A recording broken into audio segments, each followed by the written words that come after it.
pakiramdam, please, na kanina pa kita binabasag dito habang ginagamit yung utak ko, habang ikaw, redundant ka na nga, putang ina mo, paulit-ulit na wala naman lang putang ina mo meaning lahat ng binabanggit mo. Puro lola ang puta. Tingin mo, masasaktan ba ako kung siya binabanatan mo, tanga? Nandun sa Canada yung lola ko, nagpapasarap na lang kasi nga putang ina mo, marami kaming pera. Isipin mo dito sa amin, kahit magsisigaw mga kapatid ko, kahit ako walang pakialam kasi nga lahat kami, putang ina mo, nagagawa ang gusto. Kahit kumantot sa salas, putang ina mo, pwede. Eh dyan sa inyo, magdabog lang ng kaunti, papagalit yan agad ng tatay.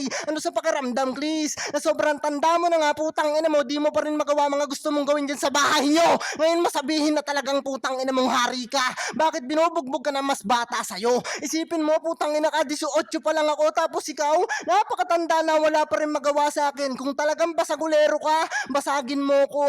Alam ko nagtododo ka, pero yung pagtododo mo, wala pa rin kahit sa kalahati ko. Kasi nga nabubulol ka, nauutal ka at parang di mo na kaya. Ano na, kailangan na bang gamutin to? Baka may sakit to, kaya di man lang humusay sa basagan. At ang masakit lang dito, putang ina ka, yung pagdadala mo sa pangalan ng grupo ng DMR, walang pagbabago. Ako kinukuha ko ni Kubatan, kaso ayoko. Putang ina to, matututunan ko sa inyo. Mga puro mura at mga puro fake info. Mga kuha ng kung ano-ano kasi wala kayang patunayan pagka maraming tao kumbaga ninenervyos. Putang ina tong gagon to. Napakabobo na nga sa basagan, wala pang dunong. Sabi niya pa kanino, hindi mo ako malalamangan, putang ina mo, ba't kailangan ng lamangan? Ano yung basketball? Putang ina to, kailangan ko ng tumira sa tres para tong please. Matambakan ng todo. Isang buwan na yung score ko, mas lamang na ako sa'yo. Ganun yung basagan, putang ina mo, hindi yung puro kabobohan. Pati kung usapang putang ina mo, Time!